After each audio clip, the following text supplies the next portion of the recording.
Hey guys, Ronnie Soud here. Today I have a great video for you.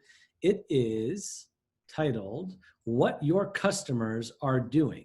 And more specifically, it talks about how they find you, how they research and shop, and then ultimately how they decide to buy from you or your competition. So listen up, because this will help you wheel around your competition ultimately. Okay, so let's get into this. First and foremost, there's one important rule that I really want you guys to understand and take away from this video.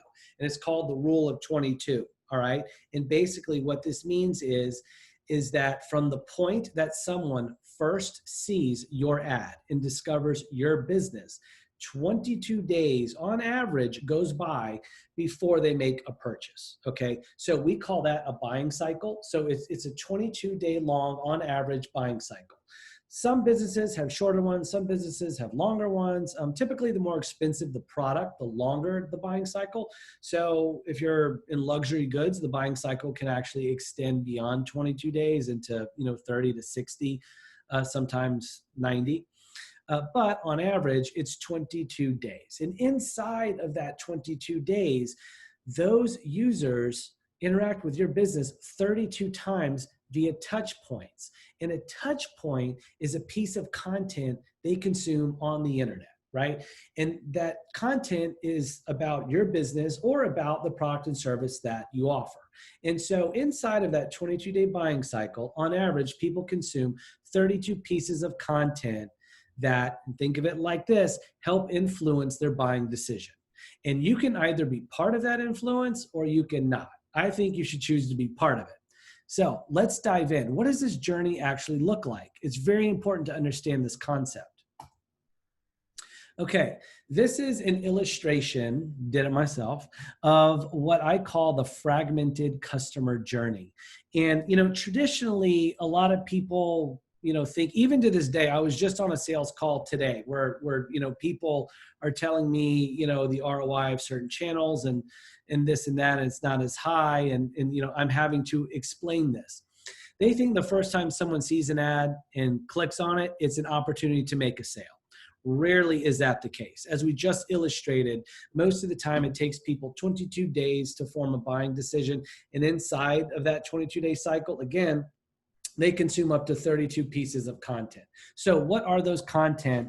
What is that content and how is it consumed? Well, an example is down below. So hypothetically, they might see a post or an ad up on Instagram for your business. This then, boom, sets the light bulb in the ideal wheel going.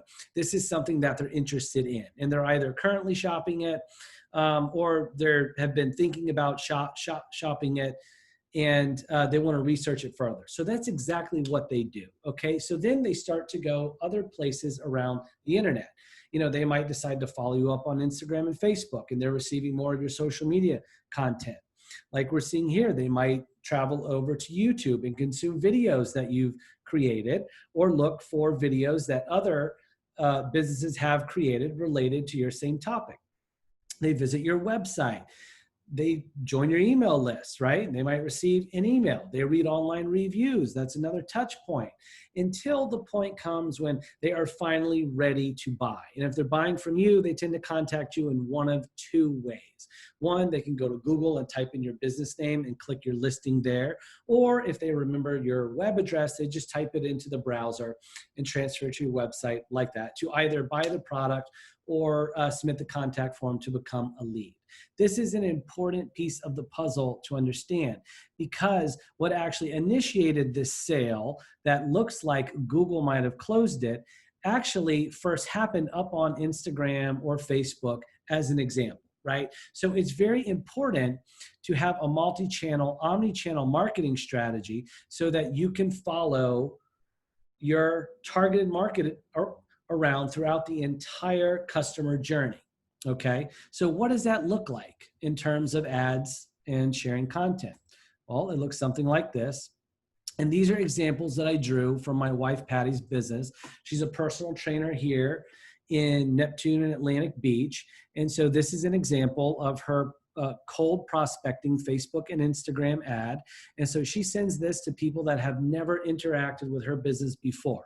This is an ad inviting them to join a free 6-day online training series. And so people click this ad, they go to her website, and they then fill out the form, and they receive 6 workouts, 1 each day through email. Fantastic, right? Because they then get to experience her, right? They get to hear her talk, understand her training methods, do the exercise programs that she puts together. And from there, they start to form opinions. Do I like her? Do I like this methodology of fitness? So on and so forth.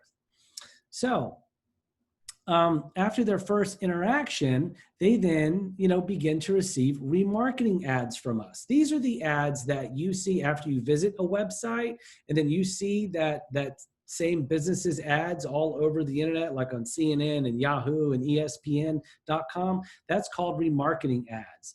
And so we stay in front of the individual because remember, they have not made their buying decision yet. We're hoping to be there as they sift through all of the research and then decide, yes, you know what, Patty's the one that I want to go with. We don't want them to click on one ad one time and then we never contact them again. That's not a good follow-up strategy. So remarketing ads is a way for us to put a follow-up strategy in place efficiently. And these ads target and go out to the people that have previously visited our website before. It's a way for us to keep in touch with them as they browse and further research in their buying cycle. Now, when they get closer to their buying decision, what they do is they then tend to hop over to Google, which is our main, Google's like our brain now, right? That's where we go to ask all of our questions and put in our hopes and fears and dreams and all that stuff. So as you can see here for personal trainer Atlantic Beach, that keyword phrase, Patty shows up in the ads. She also shows up in the Google My Business listing here. This is very, very important. Google is a fantastic lower funnel marketing channel to both run ads in and also have your business listing in too. Just FYI, the business listings are completely free. You sign up at googlemybusiness.com. The ads do cost a little bit of money, but they're free to be placed. You only pay when someone clicks the ad and then transfers to your website, right? Which is great because when they do that, they then get to land on your landing page and learn more about the product and service and benefits and features of your business. What also is cool is that you can advertise on any targeted keyword phrase you want. So in this instance, she's advertising on personal trainer Atlantic Beach because that's an area that she services, right? So we definitely want to have an ad here. But as you can see, this is the strategy, an omni-channel strategy, how to be everywhere as your target market goes through their buying cycle and their decision-making process, right? We cold prospect and we originate them up on Facebook and Instagram. We retarget them as they browse about the web as time goes by. And then when they're on Google, heavily shopping and ready to make that final decision, we're there both with our business listing and our ads. So if you guys have questions about how to set up an omni-channel approach to your marketing, please reach out. Go to callronniesoud.com. You'll see on that page, I have a form, fill it out. We'll set a time to talk. And I am there to answer any questions that you have, and I will help put a strategy in place. So thank you for watching, and I'll see you next time.